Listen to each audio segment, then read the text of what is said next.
तो इस लेक्चर में हम बात कर रहे होंगे एक समान चुंबकीय क्षेत्र में द्विध्रुव को घुमाने में किया गया कार्य। ठीक है, तो बिना टाइम वेस्ट किए हम सीधा मुद्दे पे आते हैं कि एक्चुअल में हम इसके लिए व्यंजक की व्युत्पत्ति कैसे करते हैं। ठीक है, ये काफ़ी ज़्यादा सेम है, डिट्टो कॉपी है किसका, विद्युत क्षेत्र वाले का। हमने किया था विद्युत क्षेत्र में द्विध्रुव को घुमाने में थीटा एंगल से जब हम घुमाते हैं थीटा कोण से तो कितना कार्य करना पड़ता है, सेम डिट्टो उसी टाइप का है। तो इसमें आपको ज़्यादा बिल्कुल भी घबराने की जरूरत नहीं है, बहुत आसान तरीके से हम ये चीज़ कर लेंगे। ठीक है, ओके। देखो सबसे पहले क्या करना है, हम मान लेते हैं कि हमें क्या करना है, एक ये लेना है, क्या, चुंबकीय द्विध्रुव आघूर्ण लेना है और एक समान चुंबकीय क्षेत्र में थीटा कोण बनाते हुए उसको रख देना है। ठीक है, ओके। तो सबसे पहले क्या करते हैं, अपन एक समान चुंबकीय क्षेत्र यहाँ पे बना लेते हैं। मान लेता हूँ कि ये मेरा क्या है, एक समान चुंबकीय क्षेत्र है, ये ऐसा। ठीक है, हाँ, ये हमारा मान लेते हैं कि एक समान क्या है, चुंबकीय क्षेत्र है और इसका नाम क्या है, वेक्टर बी, या फिर जस्ट बी भी लिखोगे तो भी चल जाएगा, कैपिटल बी। अब इसमें हम क्या करेंगे, एक समान चुंबकीय क्षेत्र को रख देंगे। ठीक है, एक समान चुंबकीय क्षेत्र हो गया। इसके अंदर हम क्या करेंगे, एक चुंबकीय द्विध्रुव आघूर्ण को यहाँ पे रख देंगे ऐसे करके, थीटा एंगल बनाते हुए, थीटा कोण बनाते हुए हम क्या करेंगे, ओहो गड़बड़ हो गया, एक सेकेंड। तो ये मैंने क्या किया, एक चुंबक है एन एस, इसका चुंबकीय ध्रुव है, इस टाइप के चुंबकीय द्विध्रुव को हमने क्या किया, एक चुंबकीय द्विध्रुव है उसको हमने थीटा एंगल बनाते हुए यहाँ पे रख दिया। ठीक है, आप देख सकते हो ये ऐसा करके रखा हुआ है ये, तो ये क्या करेगा, यहाँ पे ऐसा करके थीटा एंगल बना रहा होगा, है ना। यहाँ पे क्या कर रहा है, वो थीटा एंगल बना रहा है। तो थीटा एंगल थोड़ा थीटा ढंग से बना लेते हैं, दिख नहीं रहा है यहाँ पे, ये थीटा एंगल बनाते हुए हमने यहाँ पे रख दिया। ठीक है, ओके। अब थीटा एंगल बनाते हुए रख दिया है तो यहाँ पे क्या लग रहा होगा, बताओ क्या लगेगा, चुंबकीय द्विध्रुव पर क्या लग रहा होगा, बल आघूर्ण लग रहा होगा। और उसके लिए फार्मूला क्या होता है, एम बी साइन थीटा होता है। ठीक है, उसके लिए हम क्या करेंगे, फार्मूला की व्युत्पत्ति करेंगे कि उसके लिए हम कैसा वो निकालेंगे, मतलब अगर थीटा एंगल थीटा कोण में घुमाते हैं तो कितना काम करना पड़ेगा, वो हम भी निकालने वाले हैं। ठीक है, तो ये सारी चीज़ें आप लिख लेना। एक समान चुंबकीय क्षेत्र है जहाँ पे हमने एक चुंबकीय द्विध्रुव को रख दिया थीटा कोण बनाते हुए। ठीक है, तो इस दशा में चुंबकीय द्विध्रुव पर लगने वाला जो बल आघूर्ण होता है उसका मान होता है tau equal to M B sine theta होता है। ठीक है, ये आप डायरेक्ट याद कर लोगे। ठीक है, ये फार्मूला आपको बहुत ज़्यादा काम आने वाला है, तो ये आप डायरेक्ट याद कर लो, tau equal to M B sine theta. ठीक, अब यहाँ पे मैं क्या करूँगा, मान के चलो पहले ये क्या था, ऐसे थीटा एंगल पे था, अब मैं इसको पहले ऐसे था, अब मैं इसको थोड़ा से ऐसे घुमाने वाला हूँ, मतलब इधर से इधर घुमाने वाला हूँ। ठीक है, तो घूमने के बाद वो ऐसे आ जाएगा, यहाँ पे आ जाएगा। ठीक है, तो यहाँ पे क्या किया उसने, थीटा एंगल घूम गया। तो मान लेते हैं थोड़ा सा घुमा है तो उसको हम क्या बोलेंगे, डी थीटा बोलेंगे। तो डी थीटा में घुमाने में कितना काम करना पड़ा, पहले हम वो निकालेंगे, फिर हम देखेंगे कि थीटा 1 से थीटा 2 घुमाने में कितना काम कर रहा है, उसका हम क्या करेंगे, समाकलन करेंगे, तो थीटा 1 से थीटा 2 घुमाने में किया गया कार्य निकल जाएगा। ठीक है, तो पहले हम डी थीटा के लिए निकालते हैं कि डी थीटा घुमाने में कितना कार्य करना पड़ा।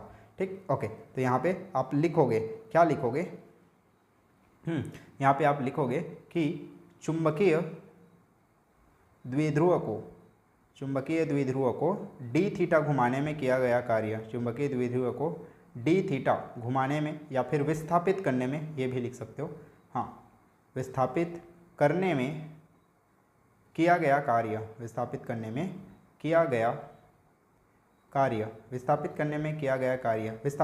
किया गया कार्य कितना हो जाएगा, देखो छोटा सा घुमाने में छोटा सा काम करना पड़ेगा, मतलब डी थीटा विस्थापित करने में हमें डी डब्ल्यू काम करना पड़ेगा। ठीक है, ओके। तो डी डब्ल्यू बराबर, अच्छा कार्य बराबर क्या होता है, कार्य बराबर होता है आपका क्या, बोलो, बल गुणित विस्थापन को अपन कार्य क्या बोलते हैं, कार्य कहते हैं। ठीक है, ये तो आपको पता होगा, छोटे क्लास में भी पढ़ते हो। तो बल, तो कार्य क्या हो जाएगा, डी डब्ल्यू, विस्थापन कितना होगा, डी थीटा हम विस्थापित कर रहे हैं तो यहाँ पे हो जाएगा डी थीटा, और बल कौन सा लगेगा, बल आघूर्ण वाला बल लग रहा है ना, बल युग्म वाला बल लग रहा है, तो यहाँ पे टाउ हो जाएगा। तो टाउ इंटू क्या हो जाएगा, टाउ इंटू डी थीटा हो जाएगा। ठीक है, ओके। आप चाहो तो इधर बगल में लिख लेना क्या, चूँकि कार्य बराबर क्या होता है, कार्य बराबर होता है बल गुणित विस्थापन। ठीक है, यहाँ पे मैंने साइड में लिख दिया, अगर आपको समझ नहीं आएगा तो आप देख लेना कि ये टाउ इंटू डी थीटा कहाँ से है। डी थीटा आपका विस्थापन है, ये क्या है आपका बल आघूर्ण है, और ये क्या है छोटा सा कार्य है, छोटे से विस्थापन के लिए। ठीक है, ओके। नाउ आपको क्या करना है, टाउ का मान पता है क्या होता है, एम बी साइन थीटा, वहाँ से आप क्या करोगे, पुट कर दोगे, इसकी वैल्यू मान रख दोगे, तो यहाँ पे हो जाएगा डी डब्ल्यू बराबर m B sine theta m B sine theta into क्या हो जाएगा डी थीटा हो जाएगा। ठीक है, ये हमने निकाला डी थीटा विस्थापित करने में किया गया कार्य।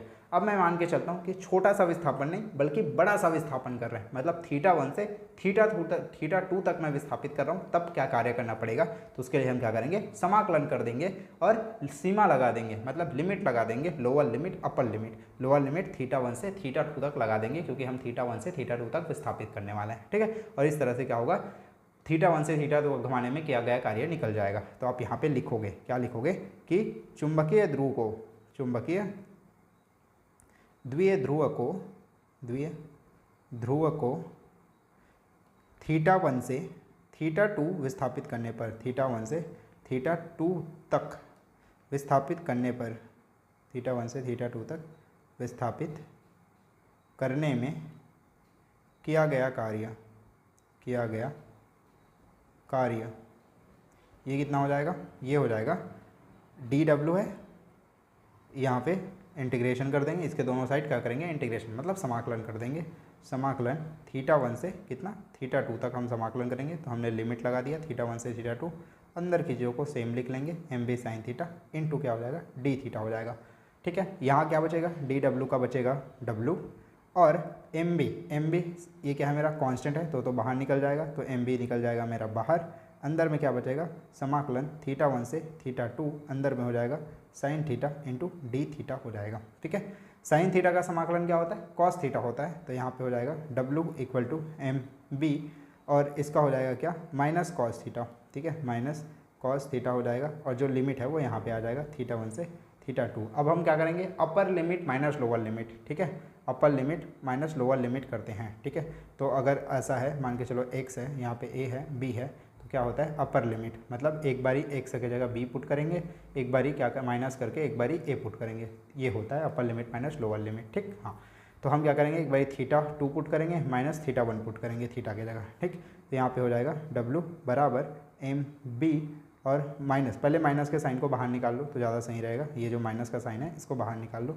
हाँ, तो माइनस को मैंने बाहर निकाल दिया, अंदर में बचेगा एम बी, अंदर हो जाएगा मेरा कॉस थीटा, थीटा 1 से लेकर थीटा 2 हो जाएगा। अब upper limit minus lower limit करो, डब्ल्यू इक्वल टू क्या हो जाएगा, माइनस एम बी हो जाएगा, अंदर में हो जाएगा, पहले थीटा 2 पुट करोगे फिर थीटा 1 करोगे, अपर माइनस लोअर होता है। ठीक है, upper limit minus lower limit, तो यहाँ पे हो जाएगा कॉस थीटा 2 माइनस क्या हो जाएगा, कॉस थीटा 1 हो जाएगा।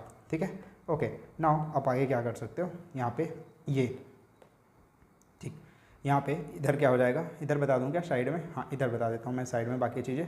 तो इधर हो जाएगा आपका W equal to theta 2 minus theta 1। तो थीटा 1 को अगर मैं सामने लिखूँगा तो माइनस साइन बाहर निकल जाएगा। ठीक है, माइनस साइन बाहर निकल जाएगा और यहाँ पे प्लस आ जाएगा, तो इसको आप ऐसे लिख सकते हो, मतलब बाहर में क्या है, माइनस है। अब कॉस थीटा मतलब सब मैं क्या कर रहा हूँ, माइनस साइन को यहाँ से बाहर निकाल रहा हूँ। ठीक है, या फिर क्या करो, माइनस का हाँ माइनस साइन को क्या करो, बाहर निकालो इससे, इन दोनों से। तो यहाँ से माइनस बाहर निकालूंगा तो यहाँ पे आ जाएगा, तो इसको मैं ऐसे लिख सकता हूँ एम बी, और क्या हो जाएगा कॉस थीटा 1 माइनस क्या हो जाएगा, कॉस थीटा 2 हो जाएगा। सिंपल, इस तरह से मैं लिख सकता हूँ। देख लो, कुछ नहीं करोगे, आपको कुछ नहीं करना। कॉस थीटा 1 को सामने लिख दिया तो माइनस था, तो माइनस इंटू माइनस प्लस हो गया, और ये क्या था, माइनस है, तो इसलिए यहाँ पे क्या हो गया, प्लस हो गया। तो इस माइनस को मैं क्या किया, अंदर मल्टीप्लाई कर दिया, ऐसा समझ जाओ। इस माइनस को मैंने क्या किया, अंदर मल्टीप्लाई कर दिया। तो यहाँ पे मल्टीप्लाई करोगे तो ये क्या हो जाएगा, माइनस कॉस थीटा 2 हो जाएगा। तो इसको मैंने यहाँ पे लिख दिया, माइनस कॉस थीटा 2। अब इसके साथ मल्टीप्लाई करोगे माइनस का, तो माइनस इंटू माइनस क्या होता है, प्लस होता है ना, माइनस इंटू माइनस क्या होता है, प्लस होता है। तो इसलिए क्या हो गया यहाँ पे, ये प्लस कॉस थीटा 1 हो गया, ये देखो। ठीक, समझ आ गया होगा, जिनको नहीं आया दोबारा आप देख लेना, समझ आ जाएगा। ठीक है, ओके, तो ये हो गया मेरा क्या, एक सेकेंड, हाँ ये हो गया मेरा थीटा 1 से थीटा 2 तक घुमाने में किया गया कार्य। ठीक है, हाँ, अब इसमें ना एक टाइप का क्वेश्चन आता है, आपको दिया जाता है स्थितियाँ दिया जाता है, दो अलग अलग आपको स्थिति देगा कि बताओ इस स्थिति में क्या होगा। ठीक, तो हम अलग अलग स्थिति यहाँ पे लिख लेते हैं। ठीक है, नीचे लिख लेंगे स्थिति वगैरह को, एक सेकेंड, इसको ना हम थोड़ा सा इधर नीचे लिख लेते हैं, और उसके बाद स्थिति वगैरह को भी हम नीचे लिख लेंगे, तो आपको ज़्यादा अच्छे से समझ में आ जाएगा। ठीक है, एक सेकेंड, ये तो जो स्थितियाँ हैं वो हम इधर नीचे लिख लेते हैं। ठीक है, तो स्थितियाँ हम लिख लेंगे अभी, कौन कौन सी स्थितियाँ आपको ध्यान में रखनी है, इसमें पूछा जाता है स्थिति बना के। तो मान लेते हैं पहला स्थिति क्या है, पहला स्थिति आपको दिया है ये, यदि क्या है, साम्यावस्था है, साम्यावस्था की स्थिति है, साम्यावस्था की स्थिति में क्या होता है, θ1 इक्वल टू क्या होता है, 0 डिग्री होता है। और उस θ1 0 डिग्री से थीटा तक को अपन क्या बोलते हैं, साम्यावस्था। मतलब थीटा की वैल्यू क्या रहेगी, 0 डिग्री रहेगी, तो उसे साम्यावस्था की स्थिति कहते हैं। ठीक है, तो साम्यावस्था से हम क्या करते हैं, थीटा तक अगर मुझे घुमाना है तो आप क्या करोगे, θ1 की वैल्यू को 0 पुट करोगे, θ2 की वैल्यू को क्या करोगे, थीटा पुट करोगे इस फार्मूला में, और आपका आंसर आ जाएगा। करो तो ये हो जाएगा W इक्वल टू mb, और क्या बोला मैंने, θ1 की वैल्यू 0 पुट करोगे, θ2 की वैल्यू थीटा पुट करोगे, तो फार्मूला हो जाएगा cos 0 degree minus cos theta हो जाएगा। अब मुझे बताओ cos 0 की वैल्यू कितना होता है, 1, तो यहाँ पे हो जाएगा W इक्वल टू mb, और यहाँ पे हो जाएगा 1 माइनस cos थीटा हो जाएगा, क्योंकि cos 0 की डिग्री की वैल्यू कितना होता है, 1 होता है। ठीक है, तो ये हो गया पहली स्थिति। दूसरी स्थिति मान लेते हैं, दूसरी स्थिति कि साम्यावस्था से हम क्या कर रहे हैं, 90 डिग्री तक घुमा रहे हैं। अभी हम क्या कर रहे थे, थीटा डिग्री तक घुमा रहे थे, अब मैं बोल रहा हूँ कि 90 डिग्री तक घुमाना है। ठीक है, तो दूसरा स्थिति यहाँ पे आप लिख लेना कि यदि साम्यावस्था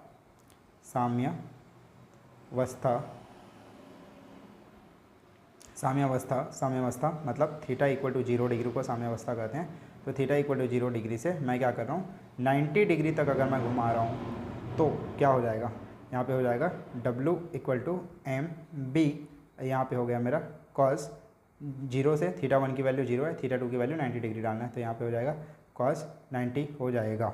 ठीक है, cos 0 की वैल्यू 1 होती है, अभी जस्ट ऊपर में हमने देखा, तो W इक्वल टू हो जाएगा यहाँ पे mb, इसकी वैल्यू हो गया 1, cos 90 की वैल्यू क्या होती है, 0, तो 1 माइनस 0, तो फाइनली आपको क्या मिलेगा, W equal to mb, W equal to क्या मिल जाएगा आपको, mb मिल जाएगा। तो ये हो गया, और एक मेरा ये हो गया। तो इस तरह से स्थिति वाले भी क्वेश्चन आपसे पूछ लिया जाता है, और इस तरह से ये वाला टॉपिक भी खत्म हो गया। फटाफट आप स्क्रीनशॉट ले लो यहाँ से। ठीक है, ये यहाँ से आप स्क्रीनशॉट ले लो, ये कि एक से, हाँ ले लिया। ठीक है, आगे भी आप इधर स्क्रीनशॉट ले सकते हो, यहाँ से यहाँ तक,